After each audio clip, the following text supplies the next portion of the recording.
നിയമസഭാ മണ്ഡലത്തിൽ തുടർച്ചയായ മൂന്നാം വിജയം ലക്ഷ്യമിട്ട് UDFന്റെ സിറ്റിംഗ് MLA M വിൻസെന്റ് വീണ്ടും മത്സരത്തിനിറങ്ങിയിരിക്കുകയാണ്. മുന്നണികൾ മാറിയെത്തിയ സ്ഥാനാർത്ഥികളുമായി LDFും NDAയും ശക്തമായ പോരാട്ടം കാഴ്ചവെക്കുന്ന സാഹചര്യത്തിൽ വിഴിഞ്ഞം തുറമുഖ പദ്ധതി ഉൾപ്പെടെയുള്ള തീരദേശ പ്രശ്നങ്ങൾ ഈ മണ്ഡലത്തിലെ തിരഞ്ഞെടുപ്പ് വിധി നിർണ്ണയിക്കുന്ന പ്രധാന ഘടകങ്ങളായി മാറുമോ എന്ന ചോദ്യമാണ് രാഷ്ട്രീയ നിരീക്ഷകർ പോലും നടത്തുന്നത്. തിരുവനന്തപുരം ജില്ലയിലെ കോവളം മണ്ഡലം രാഷ്ട്രീയ സമവാക്യങ്ങൾക്കൊപ്പം തീരദേശ മേഖലയിലെ കടൽഭിത്തി നിർമ്മാണം, പുനരധിവാസം, വികസനം തുടങ്ങിയ വിഷയങ്ങൾ പ്രധാന ചർച്ചയാകുന്ന സ്ഥലം കൂടിയാണ്. മത്സ്യബന്ധനം നടത്തി ജീവിക്കുന്നവരുടെ പ്രശ്നങ്ങൾ ഉൾപ്പെടെ അടിസ്ഥാന ആവശ്യങ്ങളിൽ ഇടപെടാൻ കഴിയുന്നവർക്കാണ് ഇവിടെ വിജയം കൈവരിക്കാൻ കൂടുതൽ സാധ്യതയെന്ന് രാഷ്ട്രീയ നിരീക്ഷകർ പോലും വിലയിരുത്തുന്നു. അതുകൊണ്ട് തന്നെയാണ് നിലവിലെ MLA ആയ M വിൻസെന്റിനെ തന്നെ UDF വീണ്ടും കളത്തിലിറക്കിയിരിക്കുന്നത്. ഇത്തവണയും കോവളത്തിൽ കടുത്ത പോരാട്ടം തന്നെയായിരിക്കും നടക്കുക എന്ന് തന്നെയാണ് പൊതുവെയുള്ള വിലയിരുത്തൽ. കഴിഞ്ഞ 2 തെരഞ്ഞെടുപ്പുകളിലും തീരദേശ വോട്ടുകൾ കോൺഗ്രസിന് അനുകൂലമായിരുന്നു.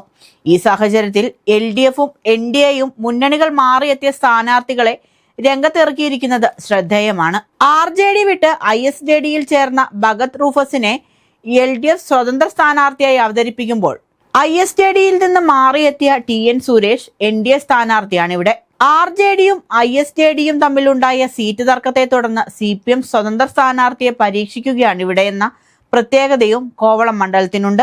കഴിഞ്ഞ നിയമസഭാ തെരഞ്ഞെടുപ്പിൽ തലസ്ഥാനത്ത് LDFന് നഷ്ടമായ ഏക മണ്ഡലവും കോവളമാണ്. വീണ്ടും തീരദേശ പിന്തുണ M വിൻസെന്റിന് ലഭിച്ചാൽ ഹാട്രിക് വിജയം നേടാനുള്ള സാധ്യതയും ശക്തമാണ്. വിഴിഞ്ഞം തുറമുഖ പദ്ധതി ഇത്തവണയും തെരഞ്ഞെടുപ്പ് പ്രചാരണത്തിലെ പ്രധാന ചർച്ചാ വിഷയമാണ്.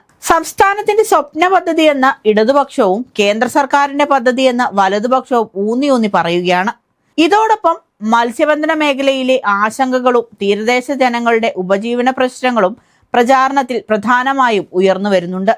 2016ലും 2021ലും UDFന് മുൻതൂക്കം ലഭിച്ച മണ്ഡലമായിരുന്നെങ്കിലും ശക്തനായ സ്ഥാനാർത്ഥിയെ ഇറക്കി LDF തിരിച്ചു വരാനുള്ള ശ്രമത്തിലാണ്. അതേസമയം BJPയും മണ്ഡലത്തിൽ ശ്രദ്ധേയമായ വോട്ട് ശതമാനം നിലനിർത്തുന്നു. മണ്ഡലത്തിലെ വോട്ടിംഗ് പ്രവണതയെ സ്വാധീനിക്കുന്ന പ്രധാന ഘടകങ്ങളിൽ സാമുദായിക സമവാക്യങ്ങൾ ഒരു നിർണായക പങ്ക് വഹിക്കുന്നുണ്ട്. ലത്തീൻ കത്തോലിക്ക സമൂഹവും മുസ്ലിം വോട്ടർമാരും ഒരു പ്രധാന ഘടകമാണിവിടെ. വിഴിഞ്ഞം പദ്ധതിയുമായി ബന്ധപ്പെട്ട തീരദേശ പ്രശ്നങ്ങളിൽ ലത്തീൻ കത്തോലിക്ക സഭ സ്വീകരിച്ച നിലപാടും വളരെ പ്രധാനപ്പെട്ടത് തന്നെയാണ്. 2021ലെ നിയമസഭാ തെരഞ്ഞെടുപ്പിൽ UDF സ്ഥാനാർത്ഥിയായ M വിൻസെന്റ് 74,868 വോട്ടുകൾ നേടിയാണ് വിജയിച്ചത്. 11,562 വോട്ടുകളുടെ ഭൂരിപക്ഷമാണ് അന്ന് അദ്ദേഹത്തിന് ലഭിച്ചത്. പ്രധാന എതിരാളിയായ JDS സ്ഥാനാർത്ഥി നീലലോഹിദാസൻ നാടാർ 63,306 വോട്ടുകൾ നേടി. NDA സ്ഥാനാർത്ഥിയായ വിഷ്ണുപുരം ചന്ദ്രശേഖരൻ 18,664 വോട്ടുകളോടെ 3ാം സ്ഥാനത്തുമെത്തി. വരാനിരിക്കുന്ന തെരഞ്ഞെടുപ്പിൽ എങ്ങനെ വോട്ട് ലഭിക്കുമെന്നും ആര് കോവളത്ത് നിന്ന് നിയമസഭയിലെത്തുമെന്നും കാത്തിരുന്ന് കാണാം.